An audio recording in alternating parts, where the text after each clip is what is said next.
మాటలు వింటుంటే నాకు ఇంకో రకంగా ఎట్లా అనిపిస్తుంది. అనిపిస్తుంది? కవిత కాంగ్రెస్ కోవట్టుగా బీఆర్ఎస్లో ఇంతకాలం ఉండి పనిచేశారు అని చెప్పకనే చెప్తున్నట్టు నాకు అనిపిస్తుంది. నేను అట్లా అనుకోవడం లేదు. ఈ జైలు నుంచి వారు బయటకు వచ్చిన తర్వాత కవిత గారు నిజంగా కొంత రెస్ట్ తీసుకుంటే బాగుంటుండే.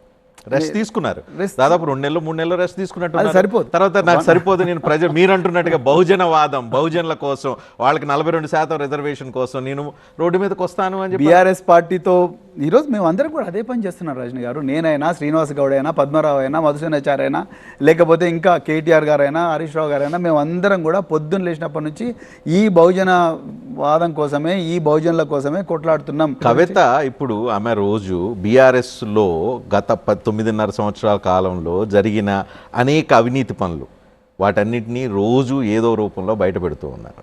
సో ఇన్ని అవినీతి పనులు వీళ్ళందరూ చేసుంటే వాటికి కారకులు అప్పుడున్న ప్రభుత్వం, అప్పుడున్న ముఖ్యమంత్రిదే బాధ్యత వహించాలి. ఇలాంటి అవినీతి పనులు చేసింటే కేసీఆర్ ఎప్పుడో వీళ్ళందరినీ చంపేసినవాడు.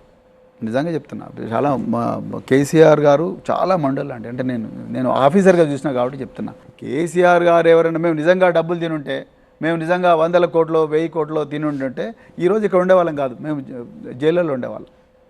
కేసీఆర్ గారు ఇట్లా తప్పులు చేసి కవిత గారు నేను ఈరోజు ఒక స్టోరీ, రేపు ఇంకో స్టోరీ, ఇట్లా మీ అవినీతి బండారం అంతా బయటపడి ఊరికే మాటలు చెప్పడం చాలా ఈజీ. రజనీ గారు, కవిత ఉచ్చులో బీఆర్ఎస్ చిక్కుకొని అల్లాడిపోయే పరిస్థితి వస్తుందా అనేది నా బాధ.